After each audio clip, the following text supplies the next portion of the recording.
Wow, that was intense. Welcome, everybody. Glad you're here. My name's Eric, and we're going to start our new series today. Before we get into that, though, I wanted to take a second and just revisit briefly. Our weekend together last Sunday, we had a day we called AI in the Church, and I'm sure many of you were here for that. If you missed it, you either missed out or you're so glad you did. I don't know. You can ask the person next to you, and they'll tell you. But it was a unique weekend in terms of for some of us it resonated and others of it didn't, and it was obvious this week that there was just a little bit of confusion around a couple of details, and I wanted to clarify a few things. So let me just do that for a moment, and then we'll jump into our new series. Okay. So first thing I want to clarify or just acknowledge is we are a very diverse community of people. Yes?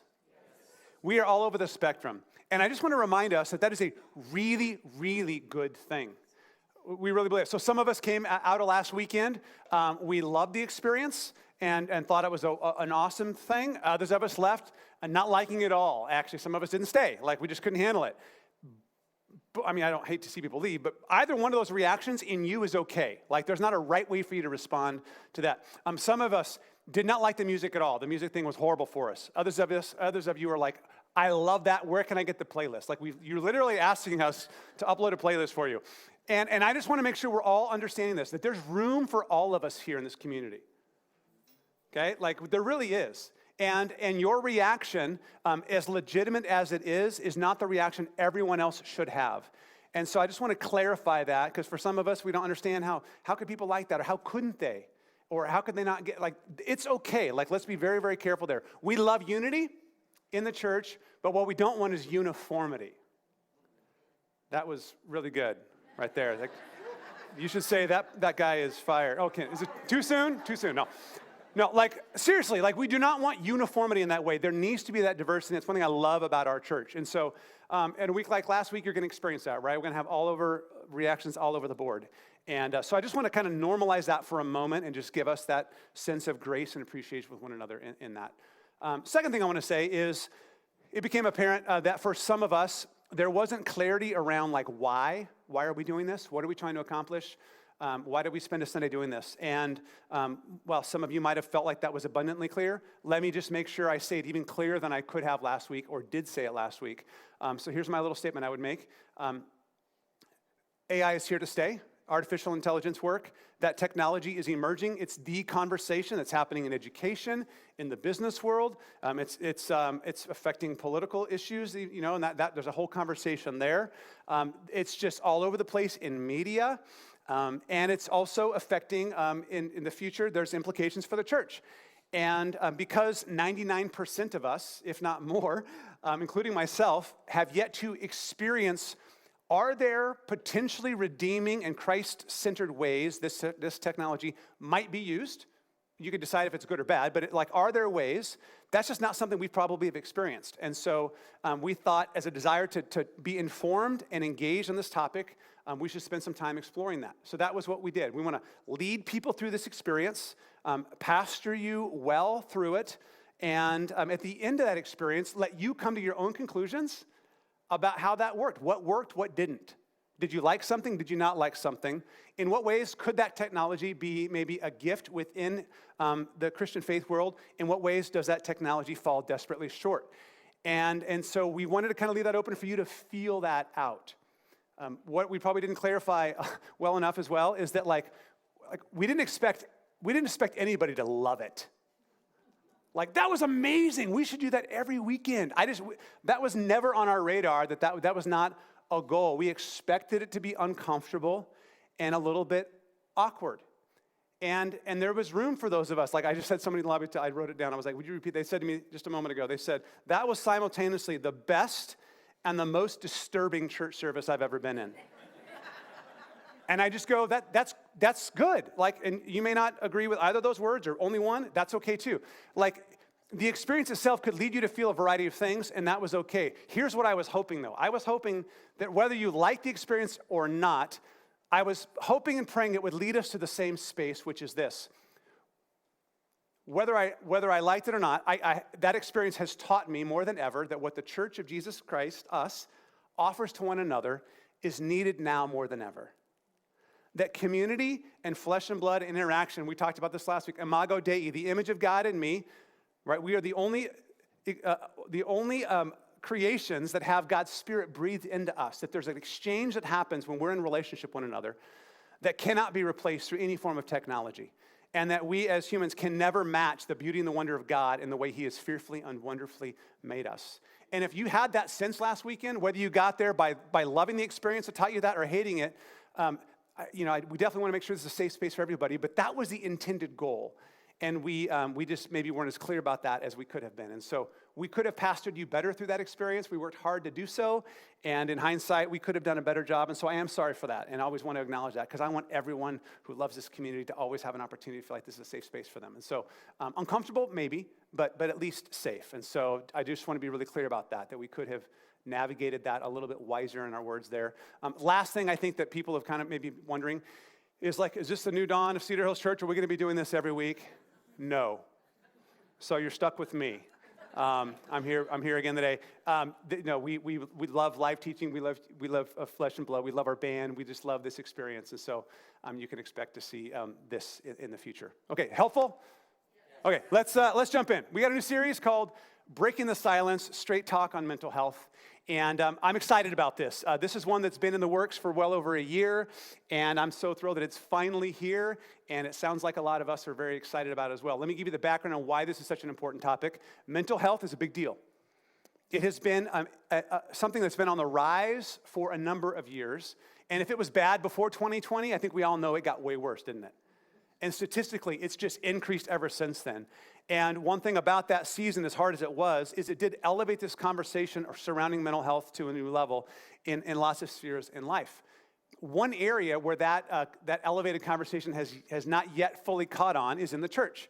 Of all the areas where it's being talked about, I think the church is often still a part of society where it's just a little bit more quiet still. And I think what happens as a result of that is that the church, capital C church, okay, I'm talking about just the church kind of nationwide in America, by not talking about it, what we do is we unintentionally create a stigma that we're not supposed to talk about it, right? Because we don't say why we're not talking about it, we just don't talk about it. And so for those of us that find ourselves in seasons of mental health challenges, it's like, well, we're not talking about it, which means I shouldn't talk about it, which means I'll stay silent, which means I'll suffer alone, which means I won't get the support I need or the community I need, and the problem perpetuates. Silence breeds silence. And so we just want to stand up against that and say, no, we want to be a different kind of a church. Okay? We want to be a church where vulnerability is expected. We really do. We want to be a church where shame and silence is eliminated. And we want to be a church where safe people and safe spaces are just the norm. They're just expected, that we walk into a group, we walk into a place like this, you join a small group or go to a study, and there's just an assumption there, this is a safe space for me to be. And so that's what this series is really all about. We're just going to open up God's word, discover hope, offer with each other, and then just watch where that takes us in the days ahead.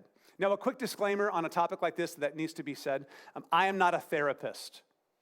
Okay, I'm not pretending to be, nor will I pretend to be a therapist in this series. None of our teachers in this series are therapists, okay? We have pastoral backgrounds, we know God's word, we know the Bible, we know people, and we've understand life a little bit, but our desire is to stay in our wheelhouse, in our lane. We're not going to diagnose things, we're not going to name things, we're not going to label things. That is not our responsibility. I did bring a team of 4 friends who are Christians who are also therapists in our community together for this planning process, and they spoke a lot of wisdom and counsel into this, and so it's with some insights that they provided that we'll try to navigate this. But we're going to try to just paint a big picture in this series to lay a foundation that we can build upon. And this is in no way a replacement for you seeking quality, client-based, healthy mental health support. There's value in that. We'll talk about that in a few minutes, okay? So that's my little disclaimer. Let's talk about what mental health is for a moment. This definition, I think, will be helpful for us in our series. Lots of definitions out there, as you can imagine, but I love how simple this is. We're thinking of mental health this way. It's the overall wellness of how you think, regulate your emotions, and behave. So mental health isn't necessarily good or bad. It could be either or. It's just how well are you? It's it invites the question, how well are you when it comes to the way you think, how you handle and process your emotions, and then the way you behave. And if you're like most of us, that fluctuates, right? There's times where you're thinking clearly, I got that. I'm thinking right. My mind is pretty good. but you're not regulating your emotions well, and as a result, you're responding to what you're feeling, not thinking, and then you behave in ways that you wish you hadn't or you regret. Okay, that can happen. Sometimes your mind's a mess, but you happen to be somebody who's got tremendous willpower, and so you control your behavior as a result. And it's not because like everything's going well in your life, it's because you just are just kind of gritting your teeth and you're bearing it and you're managing your emotions, even though everything wants to react. All of that is a part of the mental health spectrum. Sometimes mental health, and it can include everything from minor inconveniences. Like I had some anxiety this week. Wasn't gonna die, just was anxious, okay? Minor inconvenience. And yet it can also go as far, and others of you this week might have been here, this is a major life-threatening situation I'm facing. All of that is the spectrum of what we deal with when it comes to mental health. And all of that is something we need to talk about, and it all counts in terms of this experience that we're gonna go through together about being as healthy as we possibly can. What we wanna make sure is we don't stay in this space where it's life-threatening and it's that bad, because that can be that domino that falls and those dominoes start to go, boom, boom, boom, boom, boom, boom. And that can lead to a really dark place for us, for the people that we love. And that's part of our stories together as a church, as we've been there and experienced that. Back in June, we did a survey, and we asked you if you would share your perspectives with us about this topic. How many of you took the survey? You remember taking the survey back in June? Good. So just a few fun stats about it that might be helpful. 480 of us took the survey, which is really, really cool. 480, like in 3 days. Like you responded so quickly to the survey. 5 simple questions, and the fact that you responded so quickly and in such mass, like, said a lot about how important this topic is. There was about 150 of you or so who wrote out, like the last question was a chance for you to share whatever you wanted to share. And out of the 480, 150 of you said, yeah, I got something to say. And so you wrote it out. And some of you wrote a couple sentences. A lot of you wrote like a paragraph or multiple paragraphs. And so that said a lot to us that again, we're engaged in this topic and we have things that we want to process. As we read through your results and your comments, here's 3 things that your written response highlighted. Number 1, there was an overwhelming sense of gratitude that we're talking about this as a church. There was just this clear, like, oh, I'm so glad we're doing this. This is so important. And so that was really cool for us to hear that. It just affirms that this is an important topic for us to address because it's important to you. Secondly, it's clear that just like every other area of life, our past experience colors the way that we see things. And that became clear as we read through. Like you can tell who had a bad experience with professional counselors in the past, because they just told the story, right? And so if you don't have a good experience at a restaurant, you're probably not going to recommend your friends go to that restaurant, right? That's just the way that we experience life. And that's not good or bad. It's just the way that we go through things. So if you've had a positive experience in the mental health profession with professionals, you're more prone to recommend that and encourage people that way. So that was very evident, it seemed, even though everything was anonymous. And then lastly, there were 3 things that came up a lot in the survey. One was relationship.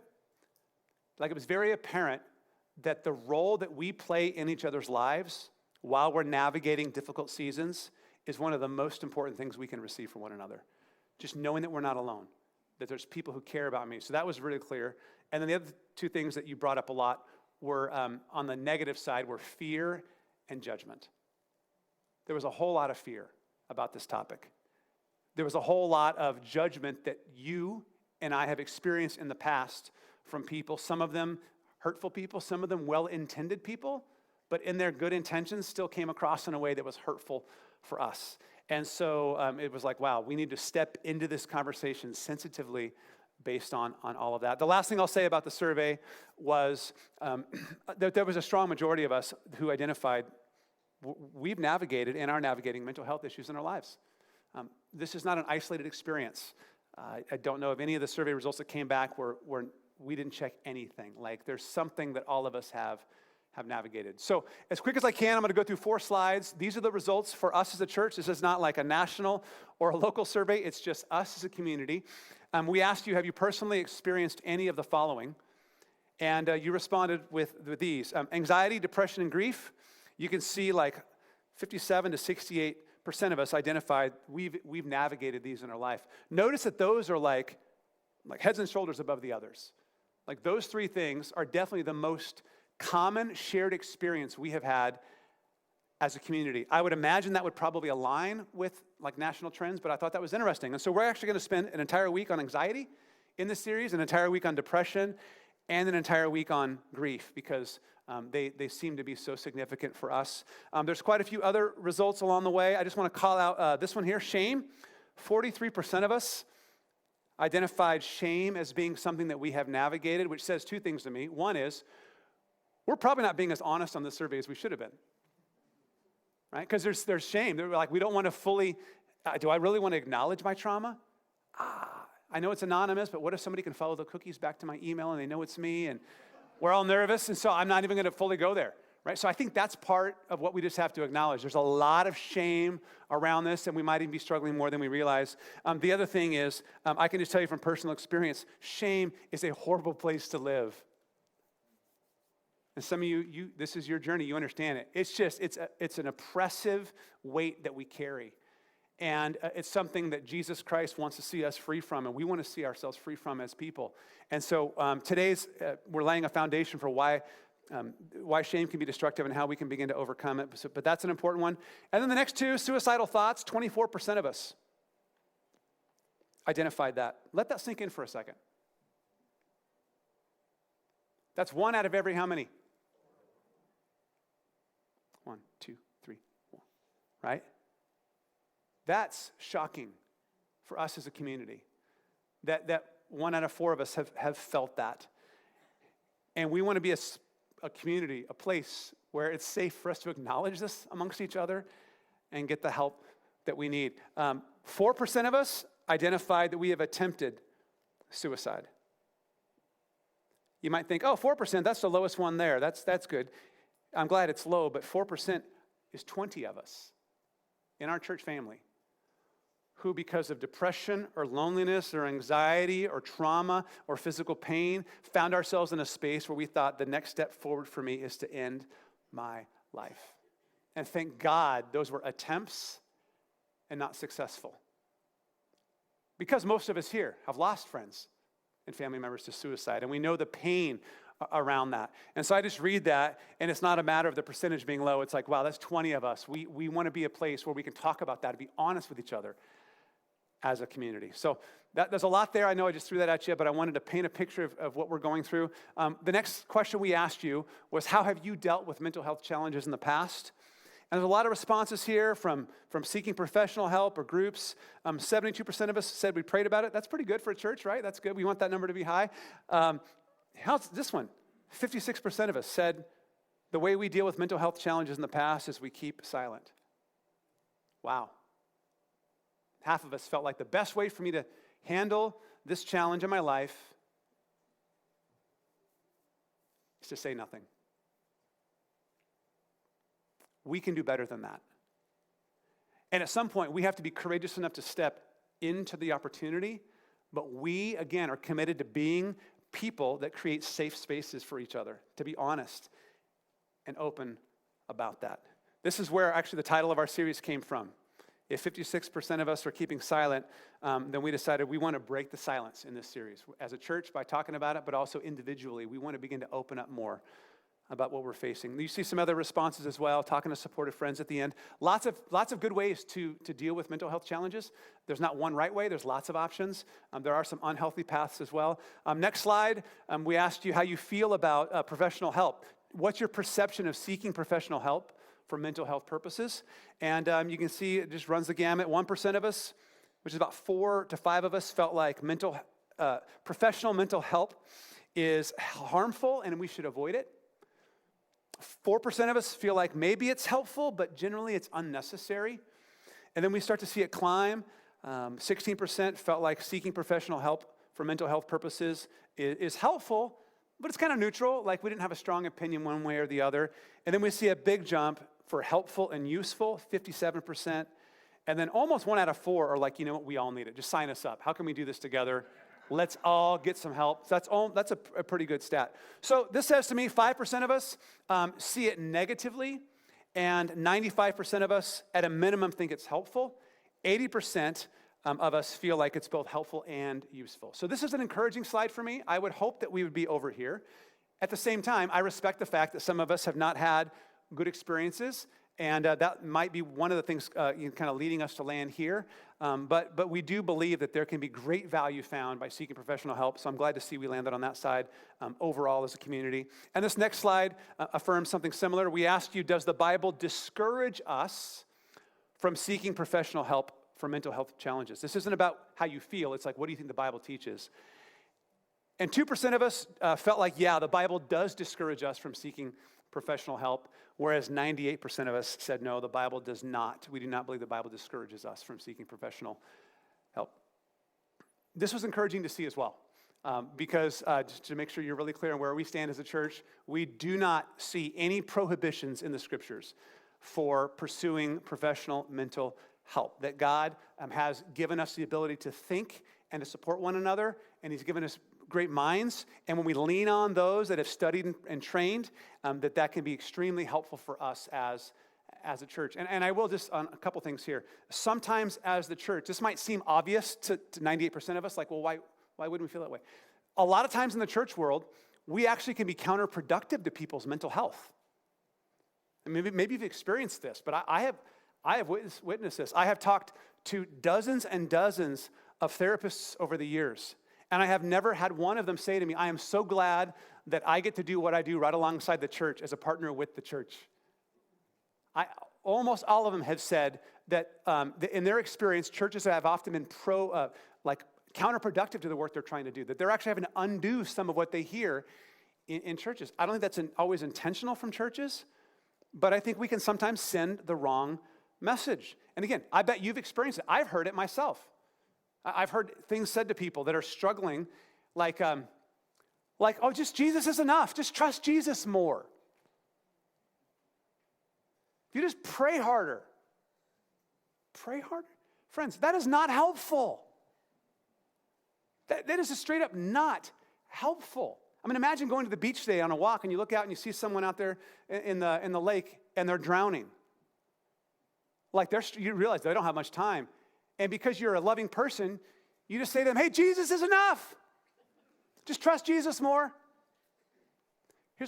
Swim harder. This is not helpful. They need a lifeline in that moment. And yes, we believe that Jesus is all sufficient for us in every possible way. And He invites us to lean on one another and find support in so many different ways that can help us get healthy. And sometimes in our intention to bring people to Christ, which I love that intention, that's why we exist as a church, we can sometimes unintentionally put this responsibility and blame and more shame on people. Everything from your struggle with mental health issues is probably because of sin in your life. And it just heaps more and more shame on people. And so we just categorically reject this idea that seeking professional help or acknowledging you have a problem is somehow counter to what God's Word teaches or means that you're living a life that doesn't honor Him. No, we find ourselves needing help, and we want to step into that as a community. So in spite of all that I've just shared with us about us as a community, the reality is you are still as susceptible to a lie as I am. And here's the lie that we hear and we begin to believe. I'm the only one. Yeah, they've got their, but I'm the only one. Oh, I heard that, but I bet I'm the only one. No one's feeling what I'm feeling. And because of that, I shouldn't talk about it. Because if I bring it up, I'll ostracize myself. I'll sound like I'm a problem. I don't want to acknowledge what I'm feeling because then people will think I'm broken. They'll think I'm damaged. They'll think there's something wrong with me. And because that lie can be so pervasive, it just tells us to be quiet. And we hide in the shadows, and we suffer silently instead of acknowledging our struggle and asking people to come alongside and just support us through it. We don't want to be perceived as broken people. And this might sound counterintuitive for you, because I'd love to tell you today, no, you're not broken. I can't. I just can't. So maybe we start here. What if we just admit that we are broken? What if our brokenness is not something to hide behind? It's something to celebrate and acknowledge. What if it's the one thing that every single one of us share in common is our brokenness? Like maybe that actually be the beginning of hope and help. We asked you a few weeks ago if you would share your journey and experience with mental health with one word. And many of you took advantage of that. We're brave enough to do so. And we took those videos in the lobby. Take a look at what you had to say about your own journey with mental health.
Can we affirm the courage of those that took the part in that video? Love it.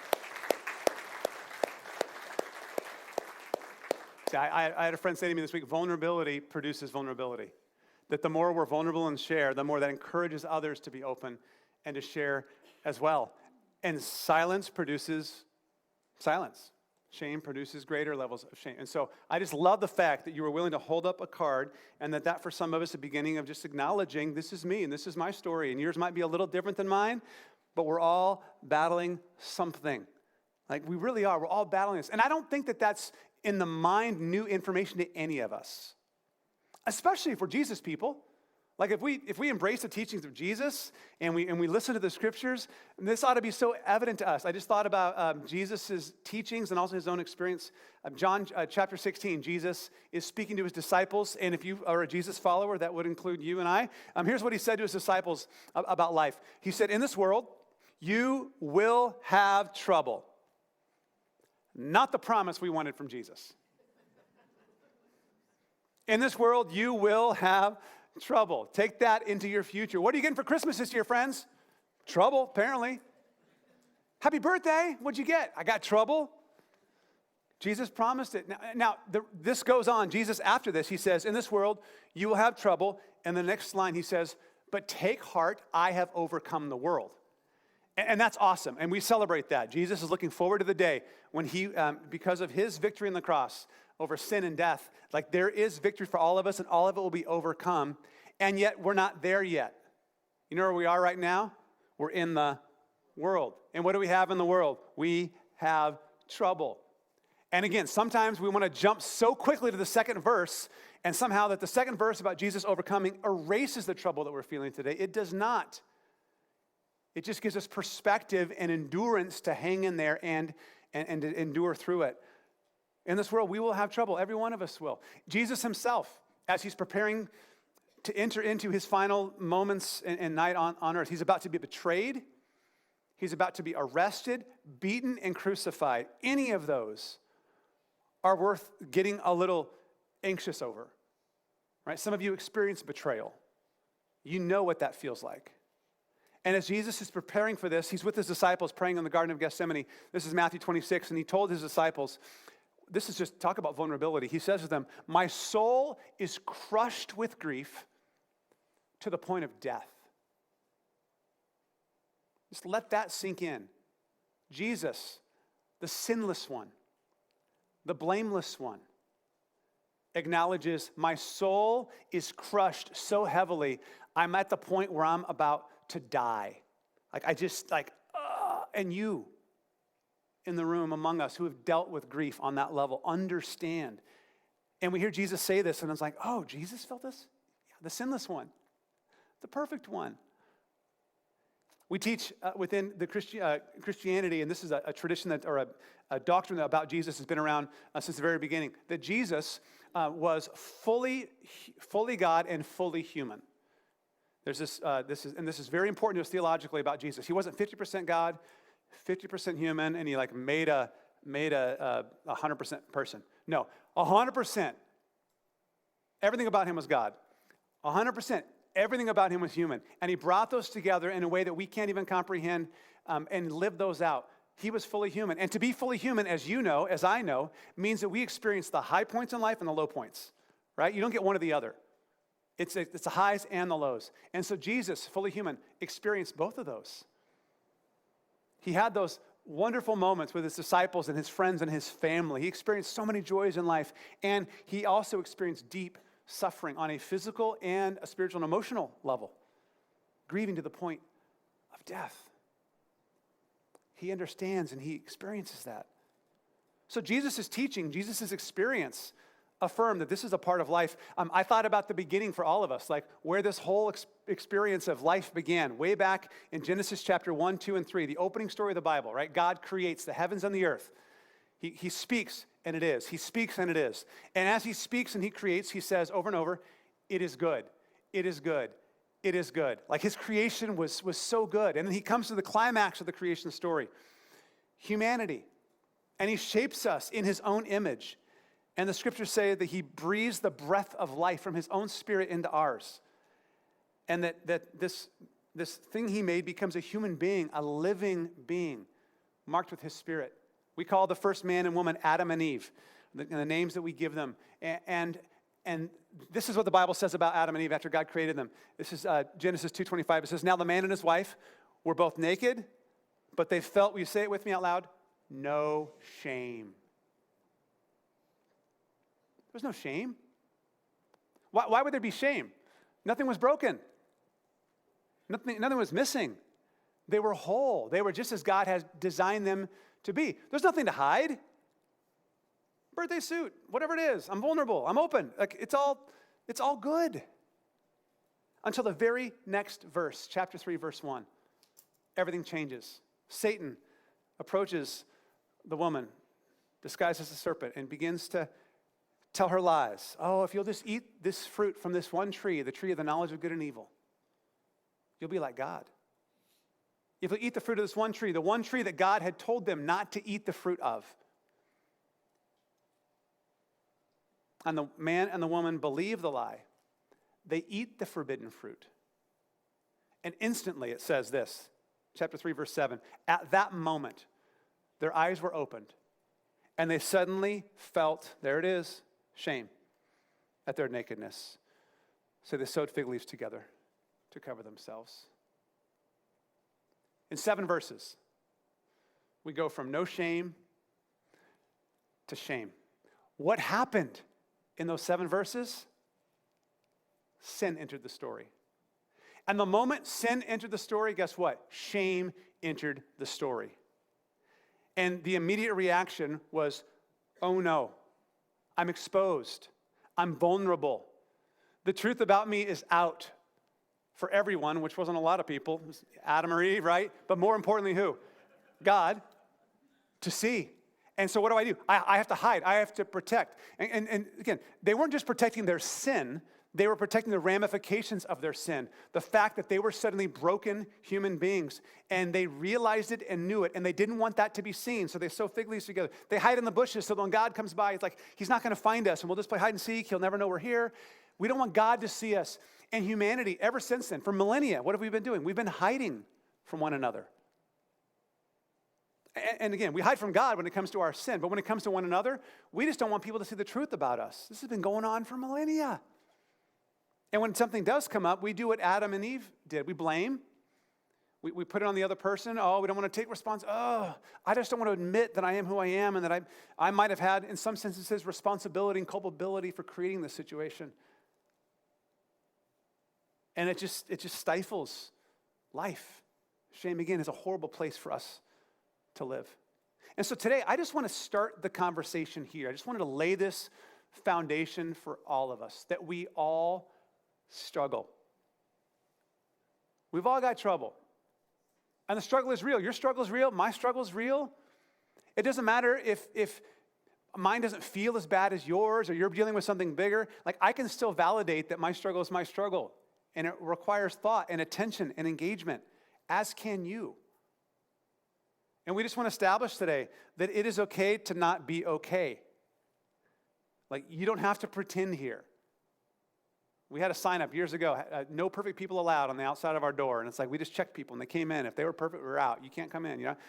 We're all imperfect. And we're in this together. And that's where we want to start, is just with this sense of vulnerability and transparency. And we all desire to be whole. We all desire to see God restore us through a variety of ways. And here's what we're after. If I was to summarize it in one word, this is what we want for you. That's what I want for me. It's this Hebrew word shalom. Shalom's a cool word. It's a greeting that often is used in Hebrew. We think of it as peace, but it's so much more than peace. Like, think of it this way, not just peace, but it's God's peace. The word shalom means complete, whole, full. It speaks of harmony, perfection, an absence of discord, an absence of strife. It's what God intended from the very beginning for you and I to live in. It's what Adam and Eve experienced for those 7 verses before sin and shame entered the story. One of the best definitions of the word shalom is simply to say that shalom is nothing broken, nothing missing. And so in reality, I know this sort of undoes the entire point of this series, but I think you'll stick with me here. There really is no such thing as mental health, is there? There's just health. We can't break our lives into little cute categories and put, this is my physical life, and this is my emotional life, and this is my spiritual life, and my relational life, because you know, as well as I do, that those all bleed into one another. Like, they're all connected, and this is what life is about. And so what we desire is to experience God's shalom, his peace and wholeness in every aspect of life, including our mental health. And so this is what we pursue together, and it begins by simply being willing to acknowledge that the struggle is real and decide, am I willing to be the kind of person who will go first in opening up, being vulnerable, and creating a space for others to be safe with me as well. And so that's my invitation for you this week as we step into this. What would it look like for you to simply acknowledge to another human being, a person, not just in prayer to God, but to a human being? Here's my struggle. Can I be honest about what I'm dealing with? And just put it out there. And just watch what happens. I just believe that unless you've got the wrong kind of friends, which you might, who knows, they're going to meet you in grace and understanding, and they're going to listen, and they're probably going to be encouraged by your vulnerability and meet you in that. And who knows what that might unleash in them. Let me pray for us about this, if you would just join me for prayer. God, as much as, we can look at statistics all day long, and still so easily just assume that that's the other person's struggle, or that's for normal people, but not people like me, not people with my level of issues, not people with my past, not with people that have my struggles. And even after all of this today, we could leave convinced that we still need to stay silent. We just want to be people who break that silence, Lord, and are honest and real about what we're going through. Because wholeness and healing come in a place of transparency. When we're honest before you, God, and we're honest before one another. And one of the ways that you heal us is through relationship, through community. And so I just pray this week that we would be bold and we would open up in a way that maybe we haven't in a long, long time and begin to share our story. We're going to see videos of that every week of people in our church who just share their story openly and boldly about their past and what they've been through. And again, we're just praying that every one of those stories just unlocks a new level of openness in each of us. Jesus, we don't like the promise, but we're grateful for it because it gives us context for life. Life is hard. There's trouble and struggle. And yet in that you are still with us. And so I just pray that we would endure through that in community, in relationship with you. And I just pray the weeks ahead would be weeks of transformation for all of us as we step in and be the people that I believe you want us and you created us to be. Jesus, thank you so much for loving us. You love us in our brokenness. You meet us in our brokenness with your grace. And it means so much. You love us for who we are, not for what we do.